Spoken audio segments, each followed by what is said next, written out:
Untuk penjelasan pertemuan dua kali ini, kita akan membahas konsep model, view controller, dan juga HTML. Hypertext Markup Language.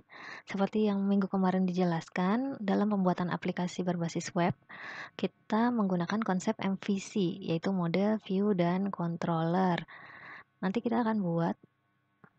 Di sini perlu diketahui kalau dalam membuat website itu ada dua jenis ya websitenya. Ada yang bersifat statis, ada yang bersifat dinamis. Kalau yang webnya statis itu tidak ada pertukaran, kita tidak ada menginput data ke dalam web tersebut. Jadi kita hanya melihat informasi berupa kita hanya melihat informasi saja. Seperti ini contohnya.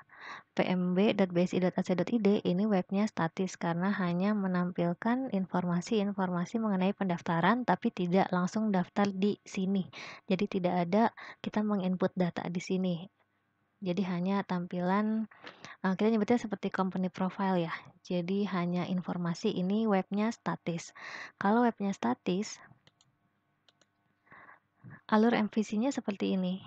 Jadi user si pengguna webnya merequest halaman apa. Nah, halamannya itu nanti di dalam visual code-nya, jadi dari root-nya, si user request-nya menuju ke controller, dari controller nanti dia langsung ke view-nya yang mana yang diminta sama si user, misalnya view-nya tentang info pembayaran atau info pendaftaran. Nah, nanti akan ditampilkan ke si penggunanya atau usernya. Ini kalau yang websitenya statis, jadi hanya ada di sini kan MVC itu model view controller ya. Jadi di sini hanya ada view dan juga controller. Modelnya nggak ada karena model itu berhubungan dengan database. Kalau ini tadi websitenya statis. Nah, kalau yang websitenya dinamis berarti di situ ada menginput data kita di situ seperti di Tokopedia misalnya kita menginput data sebagai kita mendaftar, udah gitu kita membeli. Nah, itu kita menginput data kan. Nah, itu berarti websitenya dinamis. Kalau websitenya dinamis, maka alur dari MVC-nya seperti ini. Jadi user itu merequest halaman apa, lalu nanti user request-nya dia ke root dulu, habis itu ke controller. Dari controller dia bisa ke dua arah. Jadi kalau misalkan berhubungan dengan data yang diinput ke dalam database, berarti dia ke model. Nanti dari model ini memasukkan ke dalam database. Tapi kalau misalkan dia hanya memilih halaman untuk yang menampilkan data biasa aja tanpa berhubungan dengan database, maka dia langsung ke view. Atau bisa juga misalnya dia mencari data, misalkan mencari barang yang seperti apa. Ya dia dari controller, ini dia udah membawa data nih, apa yang dicari. Misalnya membeli keyboard, kita ngetik keyboard di kolom pencarian. Berarti keyboard itu masuk ke controller, controllernya dia masuk ke dalam model, dia mencari di database. Di tabelnya ada gak nih barang keyboard seperti yang dicari. Kalau ada berarti dia nanti akan mengirimkan datanya apa saja. Nah, habis itu dari controller ke view-nya, ditampilkan view-nya ke si penggunanya. Ini untuk yang websitenya dinamis.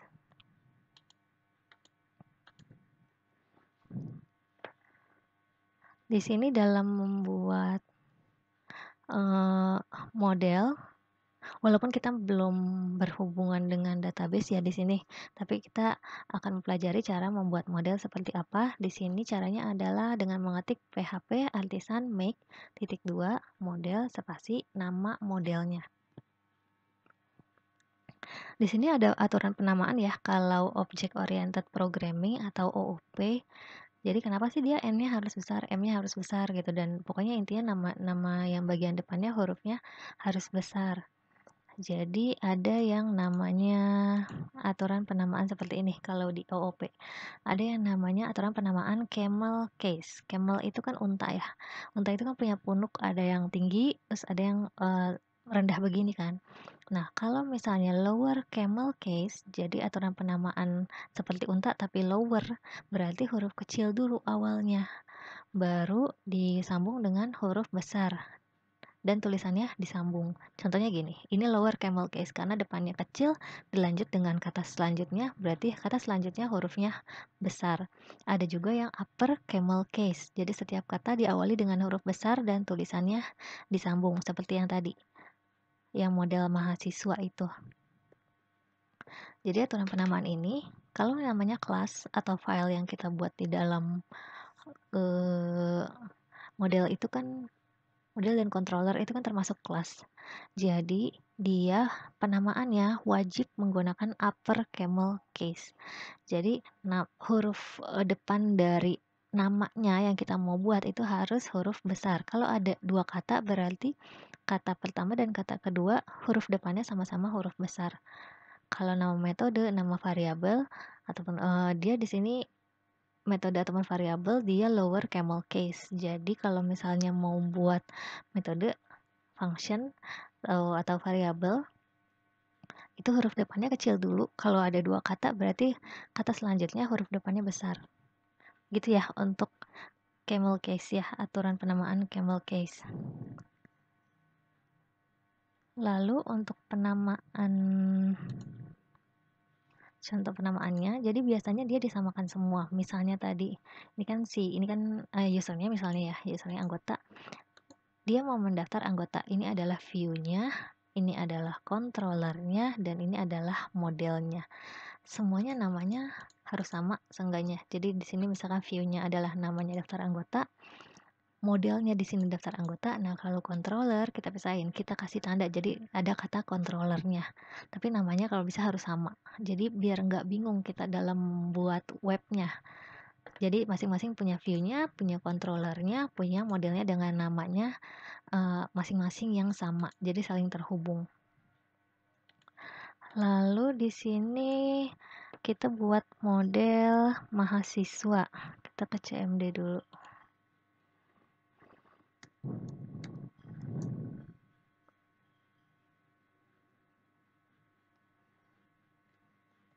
Jadi kita masuk ke exam HT docs Laravelsia-nya.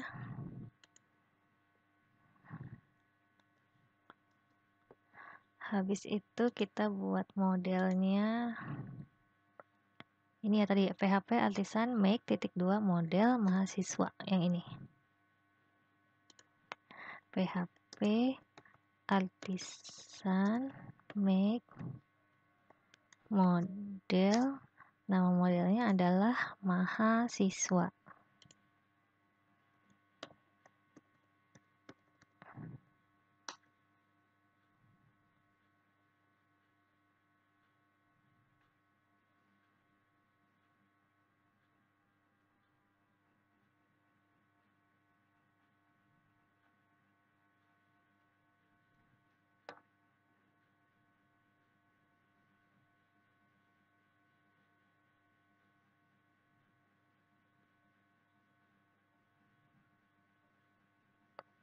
Modelnya sudah dibuat. Lalu di sini modelnya tuh ada di mana? Modelnya ada di folder app. Coba kita cek di sini ya. Folder app. Ini. Mahasiswa. Nah, dia kan kelas kan? Tadi seperti yang saya bilang kalau nama kelas itu pakai upper camel case. Jadi huruf depannya besar. Ini contoh dari model pembuatannya. Nah, model ini tidak untuk ditampilkan ya. Jadi dia nanti dipanggilnya menggunakan si controller. Jadi di dalam controller dipanggilnya. Lalu sekarang kita buat apa lagi?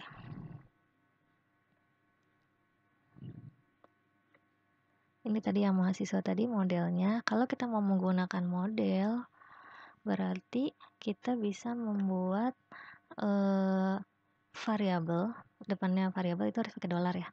Kita di sini buat variabel namanya MHS, lalu kita kasih ini mahasiswa adanya di mana? Ada di app kan? .2 all, panggil semua anggota yang ada di dalam model mahasiswa. Tapi ini kita mengetikkannya di dalam controller.